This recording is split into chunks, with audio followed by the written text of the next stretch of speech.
Today we're taking a look at the brand new 2025 lineup of the RX-9 and RX-9 Ultra from Hoyt Archery.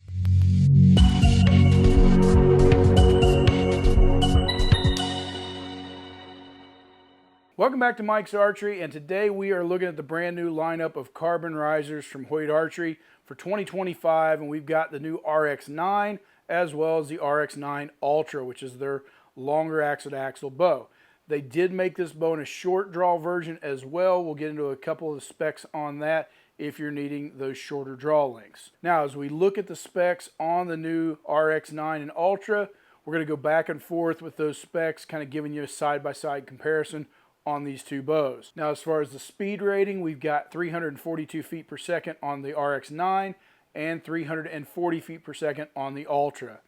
Now, as we look at the axle-to-axles on these two bows, you're coming in with 30.5 and 33.5 inches overall on that axle-to-axle between those two bows. Now, when we look at the overall cam-to-cam length on these, we are getting 35 and 3/16 and 38 and 1/8. Now, when you get to the brace height, the RX-9 has got 6 1/8, and the Ultra is coming in with 6 3/8 inch. Now, the advertised weight on these two bows is coming in at 4 pounds even and 4.3 pounds on the Ultra. Now, when we pulled them out of the box, threw them on the scale, we got 4.6 for both of them.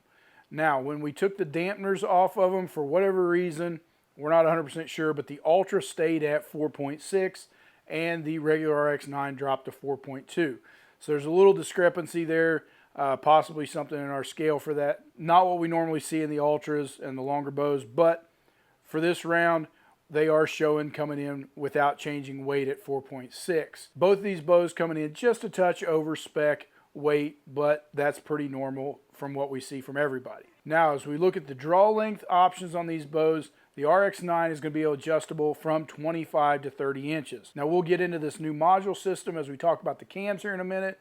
It's something that has goods and bads to it, but if you're looking at the RX-9, it's going to fit you from 25 inches out to 30, and then on the Ultra, you're going to be able to get that bow from 26 on the bottom end, and if you're needing those extra draw lengths, it's going to go all the way out to 32 inches on that bow. Now, as we look at the short draw version for just a minute, that bow is going to be adjustable from 23 out to 27 inches. So if you're that person that needs a shorter draw, or maybe you just want to be on the top end of that short draw cam at 27, you've got some option there with this new short draw. It is the same riser from last year, and on the short draw uses the same riser as the RX-9, just a couple little tweaks and changes with that cam system. Now, the draw weight options on these bows, with the 9 and the Ultra, you're going to be able to get that from 40 pounds out to 80. Again, a wide spread of ranges there with a 65-pound option in the middle, every 10 pounds otherwise. You can get this bow real heavy at 80 if you're that guy that's looking for that, or quite a bit lighter if you're a person that just needs to scale down and not shoot so much poundage. Now, as far as the short draw version, that is only going to come from 30 to 70, so allowing you 10 pounds less on the draw weight across the board with that short draw. Now, the Letoff stayed the same as it has for the last several years. With that adjustable foot on the module, you're able to change that from 75, 80, or 85% on the Letoff. Now, as we get into the new features for these bows, as we mentioned, the riser stayed the same from the RX-8, so no change on the riser portion of it. From there, we've got shorter limbs, changing up the axle-to-axle lengths, as well as this new cam system to get more performance out of these bows. Now, with the new HBX4 cams, we've got a redesigned cam that gives us a split yoke rather than a binary cam system as we've seen in the past. It is going to change the draw cycle a little bit. They're trying to get a little more smoothness with that, but these new cams are more aggressive, and with these new modules, they're getting more performance. Now, those new mods are going to come every inch, so it's not like in the past where you had some adjustability there that you could move it and slide that module. So from here on out with this new HBX4 system, you're only going to be able to get 1-inch increments and then go down 3/4 of an inch from that top end on the mod. So if you're needing a 30-inch draw length, that module will only go down 29.5, 29.25, 29.75. You're going to get 3/4 of an inch down from the top. If you need a 29, you're going to have to go to the next module to be able to get that set up. We're hoping Hoyt can keep up and keep modules in the shops. If not, we're going to do our best to keep them here at Mike's Archery as well. But we fear that that might be an issue similar to what Matthews suffered from last year with this new mod system. Hopefully they can keep them out there so it's not an issue when you walk into a shop getting these bows tuned and set to your proper draw length. The positive to this is the performance. Giving you an exact draw length module, limiting that change of range in that mod obviously gives better performance. So as we go down in draw length, it is keeping higher speeds and higher performance at each draw length than it would with a full rotating mod. So with that part of it, that is a major positive, and we're seeing it in the speeds, and you'll see it when we shoot them over the chronograph here in just a little bit. Now from there, they did get a new pocket design to hold those new limbs. Still a nice wide stance, still a great positive platform that Hoyt has always been known for. From there, they kept the same inline accessories with your integration options. You're still able to do an integrated rest option on this with a QAD, and of course the pick mount up front, and there's more and more options coming on the market every day for you to get a proper sight and to get that pick rail set up. They've also kept that inline quiver system, keeping everything nice and tight to the bow, same as last year. They did redesign the stubby stabilizer at the bottom, shaving a few ounces off that. It is a little lighter, but still giving a nice feel to it and taking some balance toward the front of the bow. They did keep with the same shim system in this bow. So as far as the shims in the top and bottom, if you're needing to tune this bow, moving cams left or right, get that proper paper tear. Unfortunately, it's still a shim system. You're still going to need to pull the axles, change those things around, swap those shims around to get a proper tune on this bow. It's a little more than what we see out of some of the competition, but it is the way Hoyt has chosen to do their tuning system on their bow, and that has stayed the same. From there, you've still got the same great grip, a roller guard. Overall, just a great solid platform from Hoyt, and the quality is bar none as usual from Hoyt. Now, as we look at the color options, they give you a ton of color options on these carbon risers. You still got your standard 4 solid colors with black, the Tombstone gray, Bourbon, as well as Wilderness. And as you go into the camo side of things, you've got Realtree APX changing out from the Realtree Edge in the past. You've got the Mossy Oak Bottomlands, as well as the First Light Circa that they came with mid-year last year. And then some other standard colors that have been there with the Kuiu Verde, Subalpine, Elevated 2, and of course the Origin Raptor. Now you've got a couple options there with a special makeup if you want to do an upgraded color scheme. For the Bone Collector option, you can do that in black or the new Realtree APX. Or if you want to do a keep Hammerin option, you can do that as well in the black or the Origin Raptor. So overall, a ton of colors there to customize one of these new Hoyts out the way you want to see it. Now, as far as price point, what we have seen for this year is Hoyt has taken a little bit of a price jump. They have taken the RX-9 to $19.99, and then the Ultra is coming in at $2,049.99. Those are MAP retail pricing, and that's what you're going to see at your shops for the most part. That's going to be a little increase from what we saw last year, but if you're going to want the top end of the carbon riser market, and I believe Hoyt is there for the most part, it is going to cost you. We'll see what the other competition does throughout the year, but this is the top and most expensive bow on the market. If it's what you want and you can afford it, then go for it. If you're not in that ballpark, then look at something else in their standard lineup with their aluminum riser bows. Now from here, we're going to step back to the lane. We're going to shoot these bows over the chronograph, give you a complete breakdown of the speeds, noise, and feel of each one of these bows, starting with the RX-9 and then giving you the numbers off the Ultra. As usual, we're going to shoot all these bows at 29-inch draw length, 70 pounds, and 85% let off. All right, so we step back here to the lane, and we have got the new RX-9 and the Ultra. We're going to give you the breakdown on both of those. As usual, shooting these bows at 29-inch draw length, 70 pounds, and 85% let off. We'll start off with the regular RX-9.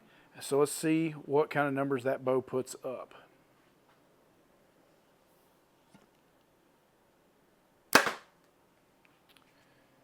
All right, so as we look at a 350 grain arrow out of this bow, we're getting 334 feet per second.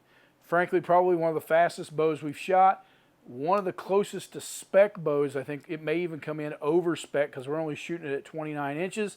You'd bump this out to a 30-inch draw length.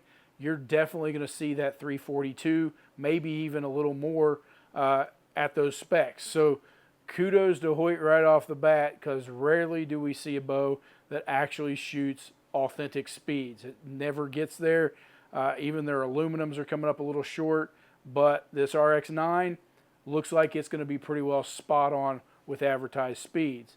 Now, as we drop down to a 400 grain arrow, we've got 312 feet per second. And then with a 450 grain arrow, we're getting 296. And with a 500 grain arrow, we're getting 282.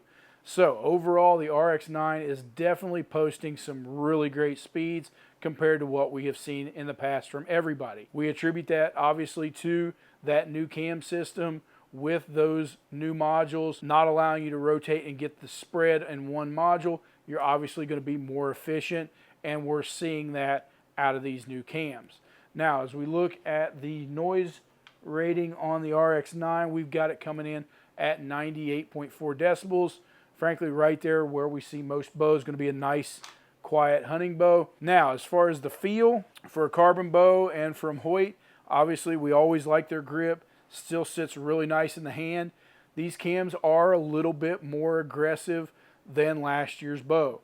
You're going to feel it, but it's reflected in the performance. So if you're looking for those extra feet per second, maybe you've got a little shorter draw, 27, 28, I think you're going to see some really nice numbers, and it's not a terrible draw cycle. It's still smooth, still comes over nice, drops off into the back wall a little bit heavy.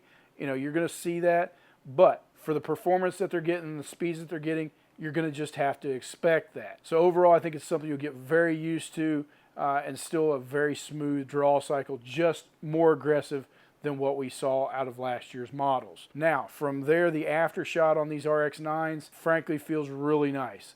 If you've not shot a carbon bow, it does feel a little different than an aluminum, but the hand shock, the deadness of these new bows and this regular RX-9 is really nice. It's going to sit in your hand really well. Back wall, super solid. You know, with the adjustable let-off on those modules, you're going to be able to tune this bow out, get a nice feel for it. Now, we've talked about the modules, obviously getting the extra performance. It's also one of the downfalls that we're seeing also. I think you're going to struggle to keep modules in stock. Hopefully, we're going to try to keep them on the shelf for you so that you can pick them up here if you're not able to get them at your shop. It's going to be a little bit more of a pain there, but overall it is what it is, so it'll be all right. But RX-9 performing exceptionally well. We're really pleased with this bow. So let's grab the Ultra and just see what kind of numbers that the Ultra is putting up. All right, so we've got the Ultra here, and we're going to shoot this over the chronograph, give you the breakdown. As usual, our standard specs on this bow as well. So let's see what kind of numbers that this longer axle-to-axle Ultra is putting up.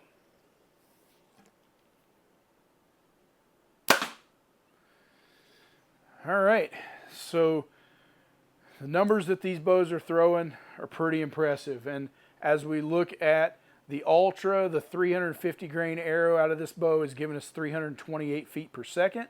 With a 400 grain arrow, we're dropping down to 307. And with a 450 grain arrow, we got 290. And with a 500 grain arrow, we got 277. Now, they're advertised only 2 feet per second different between the regular 9 and the Ultra. We're seeing a little bit wider spread than that for sure. But if you're looking for smoother, longer axle-to-axle, less of a string angle, you're a bigger guy like me, obviously I've always said I like these longer axle-to-axle bows. That's just my wheelhouse of what I enjoy shooting. The Ultra fits that bill. Still getting great performance. Maybe coming in a little under it, but I think with that extra inch of draw length, I think you're going to see it maybe pretty close to spec or maybe just a little bit under.